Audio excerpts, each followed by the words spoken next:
So I am Gerry Rittenberg. I'm the CEO of Party City. So before I start out is, if I could come back, I'd like to come back with Julie's accent and Manuel Casanova's name. Instead, I got Gerry Rittenberg, and I'm from New Jersey. So because I only have about 10 or 15 minutes, I'm going to try to give you the short version. I first realized I had an issue, and it was different when I was 8 years old.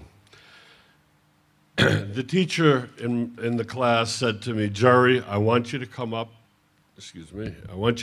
and read out loud. I said, oh, to myself, this is big trouble. Immediately, I said to the teacher, can I go to the boys' room first? She said, okay, Gerry, no problem. So I went out into the boys' room, and I broke out into a sweat, a pure panic. I knew there was no way I was going to be able to read in front of the class, because I couldn't read. Never mind, read out loud. So I decided to come up with a plan quickly. I was 8 years old. My plan was real simple. I was going to go inside. I was going to tell the teacher I didn't feel good, and I needed to go see the nurse. She said, oh, okay, Gerry, you go down and see the nurse. I did. The nurse said, okay, we'll have your mother come get you. Well, that's how I got out of reading that day. And from that day on, what I did to get through school was manipulate my way through, because I couldn't do any of the work, period. I couldn't read, I couldn't write, I couldn't spell. I forgot things quickly. So I was lost in every class. So my school years, what I really learned though, which was very interesting, I learned how to accept failure, because I failed and I failed and I failed. Every paper that I wrote, I got a D or an F on. Every test I took, either I got a D or an F on. I'm so old, they used Fs, not E. No, excuse me, they used E's, not Fs. So when I saw a paper come back, I'm going to see that red handwriting from the teacher, and I knew it was going to be a D or an E. And that's the way it was. There was no way around it for me. So I manipulated. I figured out how to just get to the next year and the next year. And I did. How I did it, I don't know. My sister, who's in the audience, used to write my papers, but I'd constantly get caught. The teacher would say, your sister wrote that, Gerry, you didn't. I said, how do you know that? Because I have her in the class after you, and it looks just like hers, and you can't write like that. It is what it is. But I got through high school, and in 1970 is when I graduated. My father was a World War II veteran in Iwo Jima and a Marine. And so I had a draft number of 133. Then they were drafting you right out of high school if you didn't have what they called a 2S to go into college. So my mother said, I don't want you to go to Vietnam. My father said, I think he should go to Vietnam. That'll be an awakening for him, because he didn't have a very good career in school, and this will make him grow up. And I didn't. I had a bad career.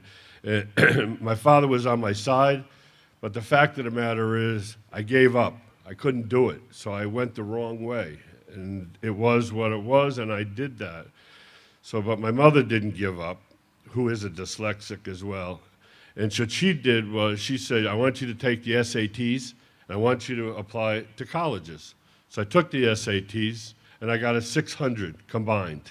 Basically, that's pathetic, right? That's almost embarrassing. People will say, will you even tell somebody you got that? I said, yeah, well, that's what it was. It was what it was. I got a 600.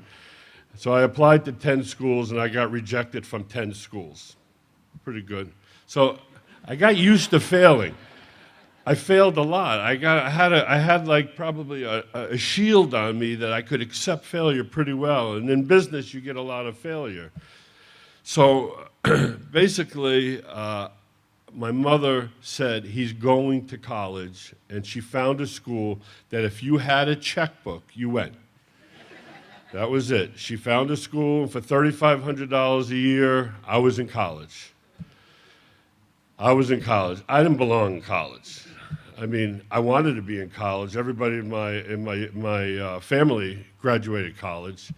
I wanted a degree in college, but I really didn't belong in college. I couldn't do anything there. Oh, I'm running out already. Jeez, I'm on page 2. Okay. Well, I had 61 years to talk about, so Anyway, I got through college. It took me 7 years. I ended up getting a 4.0 my last year, but I never took a test, and I never went to a class.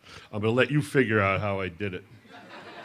I also got the President's Award, which I don't believe I deserved, but I got it, so I took it because it was nice. It wasn't a failure. It was a positive thing, so I took it.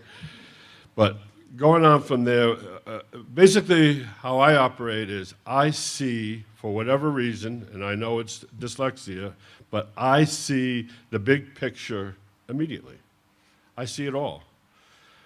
I can see the company, Party City, instantly. There are 20 companies there within the one company.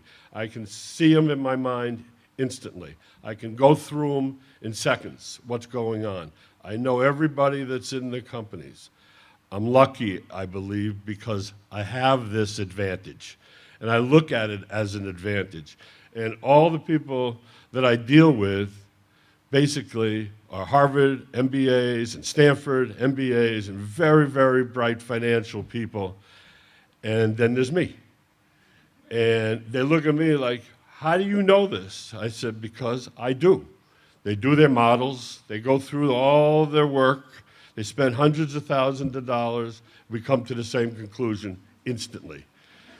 Takes them an hour and a half to explain the model, and I explain the same thing in 5 minutes. Why? I don't know why, but that's the way it is. You know, it's an interesting world we live in. I spend most of my time, and I'm running out of time here, but I spend most of my time in our business of thinking, what's next? Where are we going? Where do the stores, what do they have to look like? Where should they be? How big can we be? And I spend a lot of time doing that, and it works. And I see it in my mind, and then I start working towards it. And that's pretty good. I like it.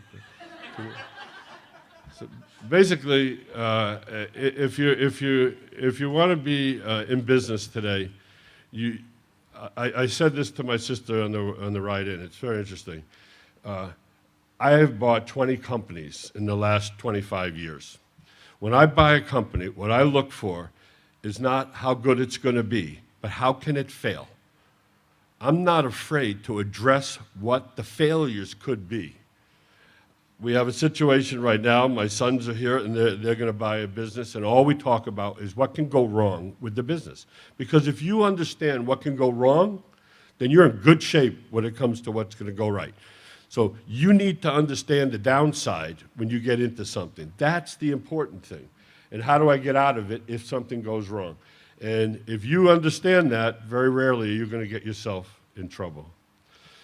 So I'm going to leave this speech as is now, but I feel free if anyone ever wants to talk to me about entrepreneurship or retail, which I didn't even get into, which is what I love, retail merchandising.